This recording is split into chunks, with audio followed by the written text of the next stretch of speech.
Hello students, अत्रिनोली channel में आपका स्वागत है। स्टूडेंट्स, आज की वीडियो आपके लिए बहुत ही ज्यादा इंफॉर्मेटिव होने जा रही है, क्योंकि इसके अंतर्गत हमने उन टर्म्स, उन शब्दों को परिभाषित करने की कोशिश की है जो टर्म्स हमारे आसपास के पदार्थ लेसन में अभी तक आपने फेस की हैं, जिनमें दृढ़ता, संपीड्यता, तरलता, विसरण, घनत्व, आकार, आयतन, ताप और ऊर्जा आए हैं।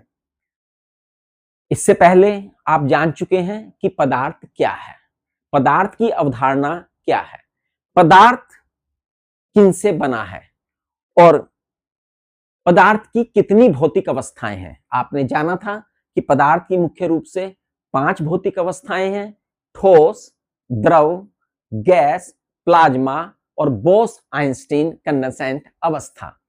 और इन अवस्थाओं में हमने आपसे बताया था कि जो प्रारंभिक 3 अवस्थाएं हैं, ठोस, द्रव और गैस, ये आपके लिए महत्वपूर्ण है, क्योंकि अगला जो कंटेंट है हम इन्हीं के आधार पर समझने की कोशिश करेंगे।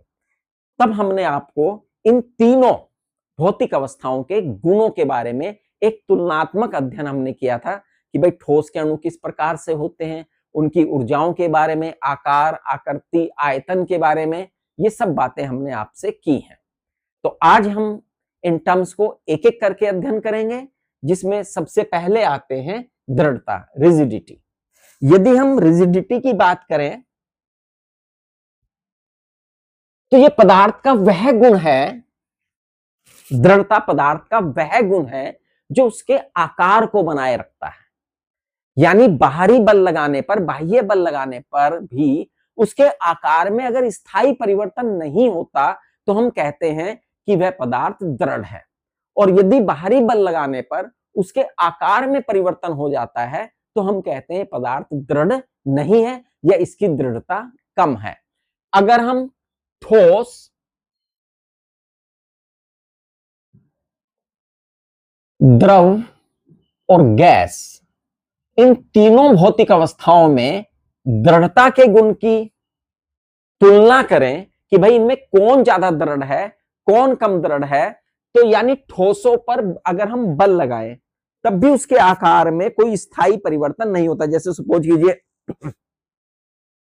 आपकी एक मेज है, ठोस है, आप उस पर दम लगा रहे हैं लेकिन उसके आकार में परिवर्तन नहीं हो रहा है, तो इसका मतलब हम कहेंगे कि ठोस, सभी ठोसों में बल लगाने पर उनके आकार में स्थायी परिवर्तन नहीं होता है। इस कारण से ठोस जो है अधिक दृढ़ है। ठोसों से कम दृढ़ जो है द्रव होते हैं, यानी द्रवों पर बल लगाने पर उनके आकार में कुछ परिवर्तन किया जा सकता है, तो द्रव जो है ठोसों की अपेक्षा कम दृढ़ है। और सबसे कम दृढ़ जो है वो कौन है? गैसें हैं। तो ये गैसों, ठोस, द्रव और गैस का कौन सा क्रम हुआ दृढ़ता के संबंध में? अगर देखें, ज्यादा, कम, बहुत कम, तो यानी दृढ़ता का ये घटता क्रम हो गया। दृढ़ता के घटते क्रम में लिखे गए हैं। अगर हम दृढ़ता के बढ़ते क्रम में पूछते तो हम इसी चीज को उल्टा लिख देते, सबसे कम होता है गैस का, उससे अधिक होते हैं द्रव, और द्रवों से भी ज्यादा होते हैं कौन? ठोस। तो ये दृढ़ता का घटता क्रम हुआ और ये दृढ़ता का बढ़ता क्रम हुआ। यानी इस तरह से सवाल पूछा जा सकता है आपसे कि बढ़ता क्रम भी पूछ सकते हैं, दृढ़ता, घटता क्रम भी पूछ सकते हैं ना। ग्रेटर देन, स्मॉलर देन, ये निशान जो है आपको सिखाया जाता है ना, जिसकी तरफ मुंह खुला वो बड़ा है, इट इज ग्रेटर देन। तो इस हिसाब से इसे याद रख लेंगे आप। दूसरी चीज है संपीड्यता। क्या गुण है भाई ये संपीड्यता का?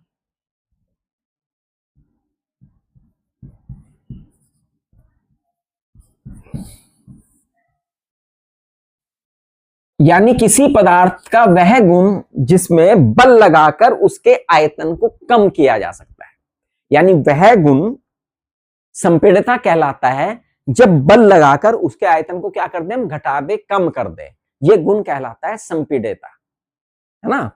अब इस संबंध में आप एक एक्सपेरिमेंट कर सकते हैं। एक सिरिंज लीजिएगा, एक जैसी बिल्कुल 3 सिरिंज,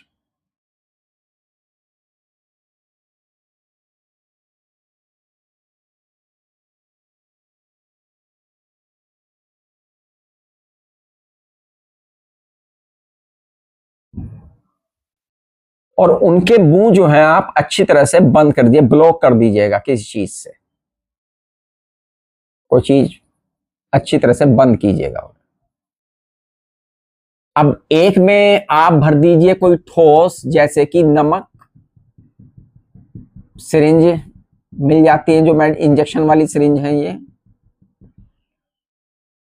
एक में भर दिया, समान वॉल्यूम पर इन पे निशान लगे रहते हैं, तो सभी में बराबर आयतन के बराबर दूसरे में जल भर दीजिएगा,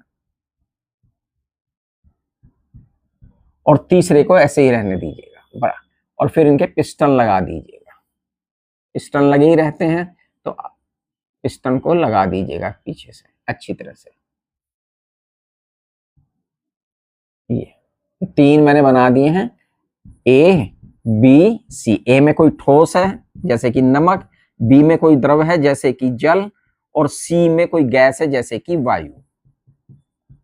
अब समान बल लगाइएगा ऊपर से, कोशिश कीजिएगा किसे आप किसके वॉल्यूम को आप कम कर सकते हैं, किसे आप ज्यादा दबा सकते हैं, अच्छी तरह से प्रेस कर सकते हैं, कंप्रेस कर सकते हैं किसे ज्यादा। तो आप देखेंगे ये तो बहुत, यहां पर तो आप फेल ही हो रहे हैं, यहां तो हो ही नहीं रहा कुछ भी, यहां थोड़ा सा होगा, और यहां पे सबसे ज्यादा आप पिस्टन को नीचे तक ले आएंगे, है ना, इसे ज्यादा कंप्रेस कर लेंगे। तो सीधा सा अर्थ ये हुआ कि भाई गैसों की संपीड़ितता ज्यादा है, ठोसों की संपीड़ितता सबसे कम है। अगर हम संपीड़ितता में देखें, ठोस, द्रव और गैस, किसकी संपीड़ितता सबसे कम है? ठोस की। ठोसों से ज्यादा किसकी है? द्रव की। और द्रव से ज्यादा किसकी है? गैस की। यह संपीड़ितता का बढ़ता क्रम हो गया। संपीड़ितता के मामले में ठोस, द्रव और गैस का, गैसों को ज्यादा संपीड़ित किया जा सकता है, ज्यादा दबाया जा सकता है। इस संपीड़न के जो गुण है, इसका उपयोग जो है हम अपने दैनिक जीवन में भी करते हैं। दैनिक जीवन में कैसे? आपने देखा होगा कि आपके घरों में जो कुकिंग गैस इस्तेमाल होती है, रसोई गैस जो इस्तेमाल होती है, उसके सिलेंडर होते हैं, और उनके अंदर कौन सी गैस होती है बच्चों? LPG, liquefied petroleum gas. इसी प्रकार से आजकल वाहनों में भी वाहन भी गैस से चलने लगे हैं, तो उनमें कौन सी गैस है? सीएनजी, कंप्रेस्ड नेचुरल गैस, है ना। अब इन गैसों को संपीड़ित किया जाता है, यानी कि इन पे बल लगाकर, दाब लगाकर इनके बड़े आयतन को छोटे आयतन में परिवर्तित कर दिया जाता है, जिससे ये सिलेंडरों में ज्यादा गैसें आ जाती हैं, और उनको लाने ले जाने में सिलेंडर्स को सुविधा रहती है। अन्यथा क्या होगा भैया, अगर संपीड़ित ना ही करेंगे तो क्या होगा? गैस तो बड़े बड़े, आपको पता लगा कि जितनी बड़ी आपकी रसोई नहीं, उतना बड़ा तो कंटेनर आ गया आपके घर में, सिलेंडर आ गया महीने भर की गैस के लिए, चलाने के लिए, है। तो इस संपीड़ितता के गुण के कारण ही हम क्या करते हैं, इन गैसों को आसानी से संपीड़ित करके इनके आने जाने में और इनके प्रयोग करने में हमें सुविधा रहती है। चलिए, हमने कहा कि ठोसों में संपीड़ितता का गुण सबसे कम है, या है नहीं, द्रवों में कम है और गैसों में सबसे ज्यादा है। अब एक उदाहरण हम देखते हैं स्पंज का। स्पंज आप देखते हैं, जैसे आपके सोफे में लगे रहते हैं स्पंज, सोफे कुर्सियों की गद्दियों में। जब आप इसे दबाते हैं तो इसका आयतन तो बदल जाता है ना। इसका आयतन तो क्या होता है? बदल जाता है। तो आप कहेंगे जी आपने तो भी कहा ठोसों में संपीड़न नहीं होता, लेकिन स्पंज को दबाने पर उसका आयतन तो घट जाता है, तो ये तो संपीड़ित हो गया। तो बच्चों देखिए, हमें इसके लिए स्पंज की बनावट को समझना होगा। स्पंज में बनावट इस प्रकार की है कि जो उसका मटेरियल है, जो उसका पदार्थ है, उसके बीच बीच में छोटे छोटे छिद्र हैं और इन छिद्रों में क्या भरी हुई है? वायु। इन छिद्रों में बच्चों वायु भरी रहती है और इन छिद्रों के आसपास ही वो पदार्थ है, वो ठोस है। जब आप स्पंज को दबाते हैं तो संपीड़न ठोस नहीं होता, वो मटेरियल नहीं होता जिसका वो बना है, बल्कि संपीड़ित वो वायु होती है जो इन छोटे छोटे छिद्रों में भरी हुई है। अर्थात संपीड़न यहां पर स्पंज में जो हुआ है वो किसका हुआ है? वायु का हुआ है, ना कि उस ठोस पदार्थ का जिसका कि वो स्पंज बना हुआ है। तो ये कहना कि स्पंजों में संपीड़ितता होती है, ये बात सही नहीं है। स्पंज में जो संपीड़न हुआ है वो गैस का हुआ है, वो वायु का हुआ है, ना कि ठोस का। तो हम इसे इस प्रकार से समझेंगे। और अगर हम ये समझ चुके हैं तो अब हम अगले गुण की तरफ आते हैं जिसे हम कहते हैं तरलता। तरलता क्या गुण है पदार्थ का? तरलता बच्चों पदार्थ का वह गुण है जिसके कारण कोई भी पदार्थ बहता है। बहता इसलिए है पदार्थ क्योंकि उसके अणुओं पर जो आकर्षण बल है वो कम है। जिस पे जितना कम होगा वो उतना अच्छी तरह से बहेगा, और जितना अच्छी तरह से बहेगा उसकी तरलता उतनी ही अधिक होगी। तो अगर हम यहां पर भी देखें कि भाई बहने का गुण किसमें सबसे ज्यादा है? ठोसों में तो बहने का गुण होता ही नहीं, तो किसमें है? तरलता जो है किसमें है? द्रव और गैसों में है। द्रव भी फ्लूइड है और गैस भी फ्लूइड है, लेकिन गैसों की तरलता द्रवों की अपेक्षा अधिक होती है। गैस बहुत तेजी से बहती है जबकि द्रव जो है उतनी तेजी से नहीं बहते। तो यह है गुण तरलता का। और तरलता का जब गुण होता है वो ही निर्धारित करता है कि भाई आकार को। तरलता किसको निर्धारित करता है? आकार को, जो कि आकार यहां पे आने वाला है। अगर तरलता है तो आकार निश्चित नहीं रहता। तरलता का गुण होता है तो आकार निश्चित नहीं रहता। इस प्रकार के पदार्थ वही आकार ले लेते हैं जिस प्रकार के बर्तन में उन्हें रखा जाता है, क्योंकि वो तेजी से उसी प्रकार का आकार ग्रहण कर लेते हैं। इसलिए हमने बताया कि भाई द्रव और गैस दोनों में तरलता का गुण है, अतः दोनों के ही आकार निश्चित नहीं होते। ना द्रव का आकार निश्चित होता है, ना गैस का आकार निश्चित होता है। ये बात पहले आप जान चुके हैं और यहां आपने पुनः एक बार तरलता के गुण में इसे देख लिया है। अब आता है अगली टर्म्स, विसरण, डिफ्यूजन। विसरण, विसरण में हमने आपको एक बार बताया था कि पदार्थ के अणुओं का अधिक सांद्रता वाले स्थान से कम सांद्रता वाले स्थान की ओर गति करना विसरण कहलाता है। जब पदार्थ के अणु अधिक सांद्रता वाले स्थान से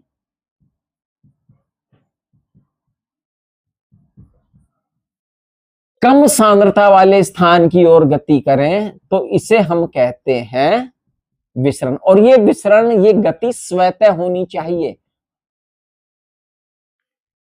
तब हम इसे विसरण कहेंगे। अब चूंकि ये एक प्रकार की गति है, तो गति अगर आप देखें तो भाई गति तो ठोसों में तो बहुत कम गति है। अगर हम दो ठोस आपस में रख दें बराबर बराबर,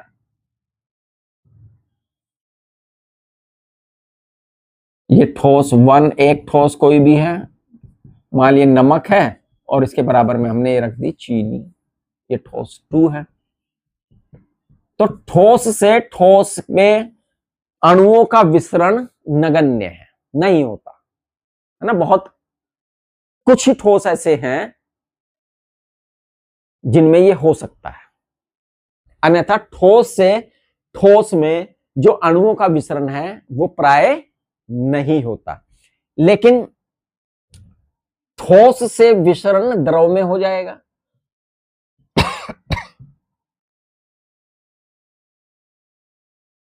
या द्रव से ठोस में हो जाएगा। हमने एक उदाहरण लिया था आपको कि भाई हमने कहा था कि पोटेशियम परमैंगनेट के क्रिस्टल हैं और पानी के अंदर हमने उसे रख दिया है। थोड़ी देर बाद हम देखते हैं कि ये अणु जो है पूरे जल में पहुंच जाते हैं, गति कर जाते हैं। तो यहां पे विसरण बहुत तेजी के साथ हो रहा है ना। तो ठोस से द्रव में विसरण हो रहा है, द्रव से द्रव में भी होगा। दो द्रव हैं, अलग अलग सांद्रता के रखे हुए हैं और उन्हें आपने एक दूसरे के साथ मिक्स करके रख दिया, तो अधिक सांद्रता से कम सांद्रता की ओर उन द्रवों का विसरण हो जाएगा। इसी प्रकार से गैसों का विसरण भी द्रव में हो जाएगा, गैसें भी द्रव में विसरित हो जाती हैं। इसका उदाहरण एक बहुत बढ़िया है। जो जल है, जो जलीय जीव हैं, वो सांस लेते हैं और सांस लेने के लिए वो कौन सी ऑक्सीजन का प्रयोग करते हैं? जो जल में घुली होती है, जो जल में विसरित हुई होती है। अगर ये जल में ऑक्सीजन का विसरण ना हो तो जलीय जीव सांस नहीं ले पाएंगे। तो ये ऑक्सीजन जो है क्या होती है? जल में घुल जाती है, विसरित हो जाती है, और जिस कारण से जो प्राणी हैं वो क्या कर लेते हैं? उस ऑक्सीजन का प्रयोग कर लेते हैं। तो हम कहेंगे कि भाई विसरण जो है अधिक सांद्रता से कम सांद्रता की ओर अणुओं का प्रवाह है, और ये ठोस से ठोस में बहुत कम है, नगण्य है। ठोस टू द्रव भी होता है, द्रव से द्रव भी होता है, गैस से द्रव में भी होता है। इस प्रकार से विसरण की क्रिया संभव होती है। तो ये विसरण के बारे में है। अब आती है एक और टर्म्स है घनत्व।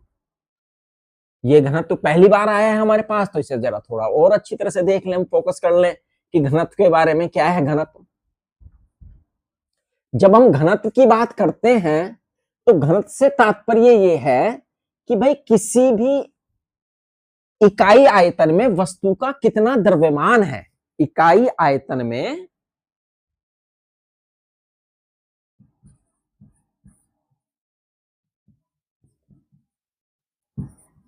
उपस्थित पदार्थ की मात्रा को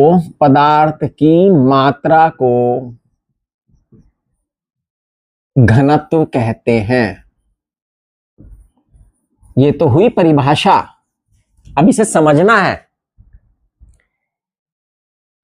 इकाई आयतन में उपस्थित पदार्थ की मात्रा को घनत्व कहते हैं, एकल आयतन में। अब सपोज कीजिए, ऐसे समझिएगा, एक टर्म आई है आयतन, एक आई है मात्रा और एक आई है घनत्व। आयतन को जब हम लिखते हैं तो आयतन तो वॉल्यूम है भाई, यानी कि V, और मात्रा यानी कि द्रव्यमान, यानी कि M। घनत्व यानी कि डेंसिटी, ये मास, अंग्रेजी में से मात्रा या द्रव्यमान को मास लिखते हैं, तो इसलिए M से। डेंसिटी यानी कि घनत्व यानी कि D। इन्हें उसी अक्षर से, अंग्रेजी के अक्षर का जो पहला शब्द का जो पहला अक्षर है उससे इन्हें प्रदर्शित करते हैं। अब सपोज कीजिए, मान लिया ये कोई द्रव है, पदार्थ है, द्रव्य या पदार्थ कुछ भी है, इसका आयतन तो है 200 ml, और इसमें पदार्थ की मात्रा घुली हुई है 50 ग्राम। एक और मान लिया ये है, इसमें ये 60 ml है, पदार्थ की मात्रा 20 ml मान लिया है। एक और बर्तन है यहां पे, मान लिया यहां पे 800 ml है और ये 30 ग्राम ही घुला हुआ है। अब अलग अलग आयतन, अलग अलग मात्रा। अब इकाई आयतन में उपस्थित पदार्थ की मात्रा को हमने कहा है घनत्व, यानी कि अब भाई जब अलग अलग मात्राएं होंगी तो हमें कोई एक ऐसा शब्द, ऐसी चीज लेनी पड़ेगी जो कांस्टेंट हो, उभयनिष्ठ हो, जिसमें जो सबको अपने अंदर सम्मिलित कर ले। तो वो कौन है? वी आयतन। तो वी आयतन में उपस्थित पदार्थ की मात्रा। अब v की जब हम बात करते हैं तो भाई v कुछ भी हो सकता है, जो भी है वो 200 भी हो सकता है, 600 भी हो सकता है, 800 भी हो सकता है, 1000, 20, 50, 100, जितना भी। तो हमने उसके लिए एक शब्द रख दिया v, कि भाई जितना होगा हम v के स्थान पे उसे रख देंगे। और ऐसे ही पदार्थ की मात्रा भी अलग अलग है, ये भी वेरी कर रही है, ये भी कांस्टेंट नहीं है, तो हमने उसके लिए भी एक शब्द रख दिया m। भाई v आयतन में पदार्थ की मात्रा है m ग्राम। आयतन, ठीक है, आयतन ml में भी होता है, आयतन आपने देखा है कि लीटर में भी होता है, आयतन का मात्रक मीटर क्यूब भी होता है। अलग अलग यूनिट्स हैं, वो डिपेंड करता है कि हमें कौन सी यूनिट लेनी है। अब इकाई आयतन में चाहिए एकल नियम, आपने पढ़ा है 8 तक, एकल ने। तो एक आयतन में, 1 ml आयतन में या 1 मीटर क्यूब आयतन में पदार्थ की मात्रा कितनी हो जाएगी भैया? कम हो जाएगी। तो कम के लिए कर दिया हमने डिवाइड m अपॉन v। इकाई आयतन में पदार्थ की मात्रा इतनी है, और हमने कहा इकाई आयतन में जितनी पदार्थ की मात्रा है उसे हम क्या कह रहे हैं? घनत्व, यानी कि डेंसिटी, यानी कि d। और इकाई आयतन में पदार्थ की मात्रा है कितनी? m upon v। तो यानी ये m अपॉन v बराबर हो गया d के, क्योंकि अभी हमने परिभाषा में पढ़ा है कि इकाई आयतन में उपस्थित पदार्थ की मात्रा को उसका घनत्व कहते हैं। अब अगर हम इसकी मात्रा बात करें तो m का तो भाई किलोग्राम होता है, और ये मीटर क्यूब होता है, तो एक मात्रक तो यही होगा, किलोग्राम पर मीटर क्यूब। केमिस्ट्री की अगर हम बात करें तो भाई यहां पर हमें ग्राम लिया जाता है, और ये लिया जाता है सेंटीमीटर क्यूब में, या कभी कभी से ml भी लिया जाता है। क्या लिया जाता है? ग्राम के साथ ml भी लिया जाता है। मैंने बताया ये डिपेंड करता है कि किसी भी संख्यात्मक प्रश्न में उसने कौन सी इकाई लेके चला है, उसी इकाई को ध्यान में रखते हुए हम आगे चलते हैं। तो ये एक फार्मूला आ गया, density equal to m upon v। तो यदि इसमें हम वैल्यू पुट कर देंगे तो हम किसी भी पदार्थ की डेंसिटी निकाल सकते हैं। एक थोड़ा सा और देखते हैं, थोड़ा सा सपोज कीजिए, ये एक बर्तन है 100 ml के, 3 बर्तन आपने लिए, 100 ml निशान, 100 ml का निशान, 100 ml का। इस 100 ml में है पानी, जल, बर्तन ए में है जल। इस 100 ml में बर्तन बी में, ये ए बर्तन, ये बी बर्तन, ये सी, इसमें है बच्चों ग्लिसरीन। ग्लिसरीन भी एक प्रकार का पदार्थ है जो सौंदर्य प्रसाधनों में यूज होता है, मेडिकल स्टोर वगैरह पे आसानी से मिल जाता है। ग्लिसरीन एक प्रकार का देखे तो अल्कोहल ही है ये। और तीसरे में आपने ले लिया शहद। आप देखिए सबकी वॉल्यूम बराबर है,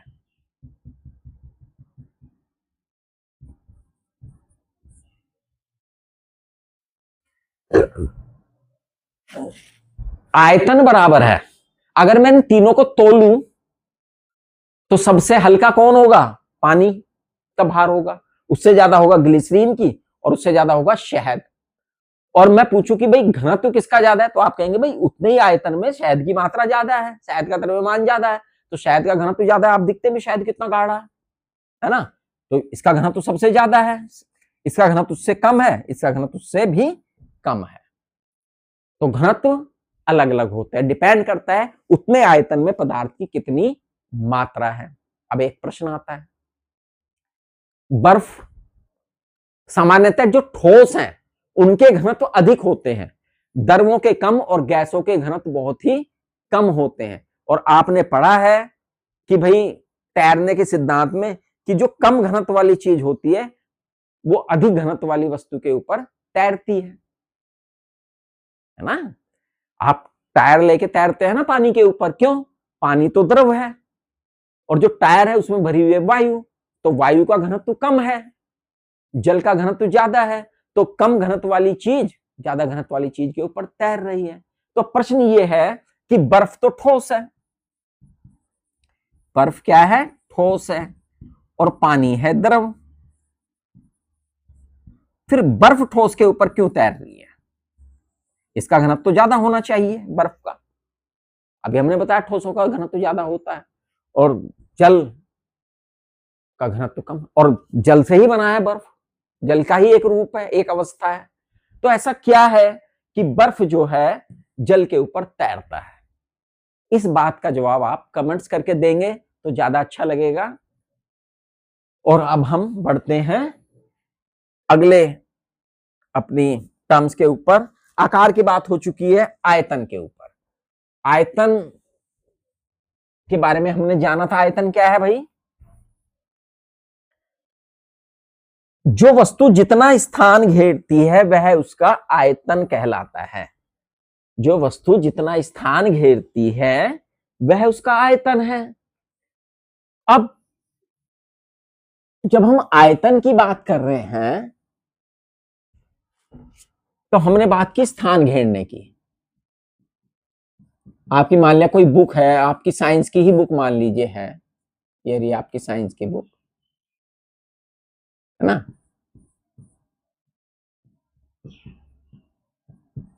अब ये तो आपके चाहे इसे आप बैग में रखें, चाहे सेल्फ में रखें, चाहे किसी पॉलीथीन पैकेट में रखें, कहीं पे भी रखें, ये जगह तो उतनी ही घेरेगी, यानी इसका आयतन तो निश्चित है। ऐसे ही आपने मान लिया 500 ml दूध लिया है, उस दूध को चाहे आप इस कंटेनर में रखें, चाहे इस कंटेनर में रखें, चाहे इस बर्तन में रखें, ये रहेगा तो 500 ml ही, उतना ही स्थान घेरेगा।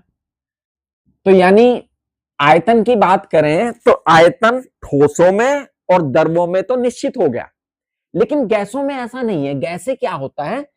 गैसों में तरलता का गुण बहुत अधिक है, और इनमें एक खास बात और है, जिस बर्तन में भरी रखी जाती है तेजी से उसमें पूरे में फैल जाती है कंटेनर, यानी उसका ही आयतन, धारिता भी उसकी लेते हैं। आकार तो लेती है उसकी, धारिता भी ले लेती है उसकी, आयतन भी ले लेती है।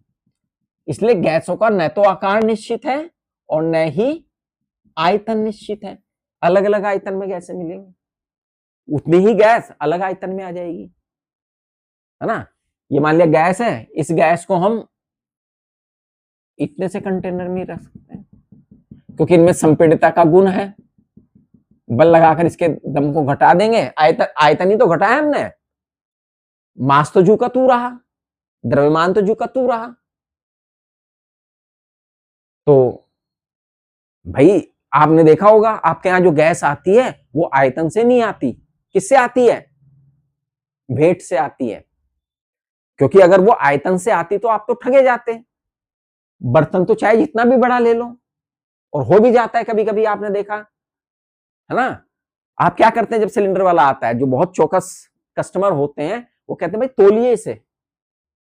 वो नहीं कि सिलेंडर आ गया, हाँ भाई ठीक है सिलेंडर आ गया तो सिलेंडर के अंदर गैस है, सिलेंडर उतना ही बड़ा है, आयतन उसका उतना ही है, तो गैस है गैस है उसके अंदर। लेकिन आप वेट के हिसाब से लेते हैं, अगर वेट ना होता आयतन के हिसाब से लेते तो थोड़ी सी सारी गैस निकाल लेता। तो भाई मैं तो सिलेंडर लेके आया हूं, पूरा सिलेंडर दे दिया आपको, अब इसके अंदर कितनी गैस है ना। इस कारण, यही कारण है कि गैसें जैसी चीजें जो है किससे मिलती हैं? तौल से मिलती हैं, किलोग्राम में मिलती हैं। उस पर लिखा रहता है कि इतने किलोग्राम का सिलेंडर है, चेक कीजिएगा आपके सिलेंडर पे कितना लिखा हुआ है? सिलेंडर सहित कितना वेट है उसका, चेक कीजिए और बताइए कमेंट्स में कितना आपके सिलेंडर का। और आजकल तो क्राइसिस वैसे भी चल रहा है, सिलेंडर्स जो है थोड़े से मिलने मुश्किल हो रहे हैं, ज्यादा तो नहीं, थोड़ा सा ज्यादा प्रैक्टिस करनी पड़ रही है, क्योंकि रास्ता थोड़ा सा ब्लॉक है। पूरे विश्व में यही स्थिति बनी हुई है, सभी जगह परेशानी चल रही है। तो आप किफायत रूप से उसे खर्च भी कर रहे होंगे, हैं, अपनी मम्मी से रिक्वेस्ट कम कर रहे होंगे कि भाई डिश उतनी ही बनाओ जितने से आपके काम में आ जाए, अनावश्यक खाना न आप बनाएं। तो चलिए आगे बढ़ते हैं। इस मैसेज के बाद हम आगे बढ़ते हैं कि भाई गुण पढ़ते हैं अगला, ताप, टेम्परेचर। ताप क्या है भाई? ताप जो है वह भौतिक अवस्था है जो दो वस्तुओं के बीच में ये उष्मा प्रवाह की दिशा को निर्धारित करती है कि भाई उष्मा किससे किस वस्तु में जाएगी, इसका निर्धारण करने के लिए टेम्परेचर भौतिक वस्तु है, भौतिक अवस्था है। मान लिया दो वस्तुएं, एक वस्तु ये ए है जिसका टेम्परेचर है 30 डिग्री सेंटीग्रेड, और इसके संपर्क में एक वस्तु ये बी है जिसका टेम्परेचर है 120 डिग्री सेंटीग्रेड मान लिया। अब ऊष्मा हमेशा अधिक ताप वाली वस्तु से कम ताप वाली वस्तु की ओर बहती है। तो इसका मतलब ऊष्मा किधर से किधर बहने लगेगी? बी से ए की ओर बहेगी। क्यों? क्योंकि बी का ताप ए से ज्यादा है, इसलिए ऊष्मा बी से ए की ओर बहेगी। तो यह गुण निर्धारण होता है किसके द्वारा? ताप के द्वारा, कि भाई ऊष्मा किधर से किधर बहेगी। अब जो ताप है, इसका जो पैमाना है, इसका जो मात्रक है, एसआई पद्धति में तो केल्विन है, लेकिन आपने देखा मैंने यहां डिग्री सेल्सियस में भी लिखा है, तो डिग्री सेल्सियस भी होता है, फ़ारेनहाइट भी होता है। तो केल्विन और सेल्सियस में जरा हम देखें, ताप को मापने का जो यंत्र होता है उसे क्या कहते हैं? थर्मामीटर, यानी कि तापमापी कहते हैं। अब ये अगर सेल्सियस पैमाना है तो नीचे 0 डिग्री सेंटीग्रेड होता है, ऊपर होता है 100 डिग्री सेंटीग्रेड। अगर वो केल्विन पैमाना है तो नीचे होता है 273 के और ऊपर होता है 373 के, और बीच के खाने जो हैं 100 बराबर भागों में यहां बटे हैं और 100 बराबर भागों में यहां बटे हैं। लेकिन यहां पे इसका 0 है तो इसका कितना है? 273 है। अगर मैं कहूं इन पैमाने में क्या संबंध है, आप कहेंगे जी ये तो इससे 273 ज्यादा जा रहा है। तो K बराबर है C में जो भी मान है उससे 273 एक्स्ट्रा है, तो K बराबर हो गया C। तो ये तो K बराबर C प्लस 273 आ गया है। तो इससे हम फर्दर जो है न्यूमेरिकल्स निकाल सकते हैं, इसका न्यूमेरिकल में हम इस्तेमाल करेंगे। अब आता है ऊर्जा के बारे में, एनर्जी के बारे में। एनर्जी हमने आपको बताया था, ऊर्जा क्या है भैया? कार्य करने की क्षमता को ऊर्जा कहते हैं। अगर ये कार्य करने की क्षमता गति के कारण आई है तो वह ऊर्जा हो गई गतिज ऊर्जा। और गतिज ऊर्जा अगर है तो वो पदार्थ के अणु के द्रव्यमान पर और उसके वेग पर निर्भर करेगी। वेग जितना ज्यादा होगा, गति जितनी ज्यादा होगी, गतिज ऊर्जा भी उतनी ही ज्यादा होगी। तो ठोसों की गतिज ऊर्जाएं जो हैं कम होती हैं क्योंकि उनमें गति कम है। द्रवों में गतिज ऊर्जा ठोसों की अपेक्षा अधिक होती है क्योंकि उनमें गति अधिक है। और गैसों में सबसे ज्यादा होती है गतिज ऊर्जा क्योंकि उनके अणु बहुत तेजी के साथ गति करते हैं। तो इस प्रकार से ये कुछ टर्म्स थी जो हमने आज आपके साथ डिस्कस की हैं। आशा है आपको ये टर्म्स अच्छी तरह से समझ में आई होंगी। तो हमारे चैनल को सब्सक्राइब कीजिएगा, ज्यादा से ज्यादा। सब्सक्राइब आप नहीं कर रहे हैं, वीडियो को लाइक कीजिएगा, शेयर कीजिएगा और अपना प्यार हमारे साथ ऐसे ही बनाए रखिएगा। मिलते हैं नई वीडियो के साथ जिसमें हम करेंगे अवस्था परिवर्तन के बारे में। Thank you.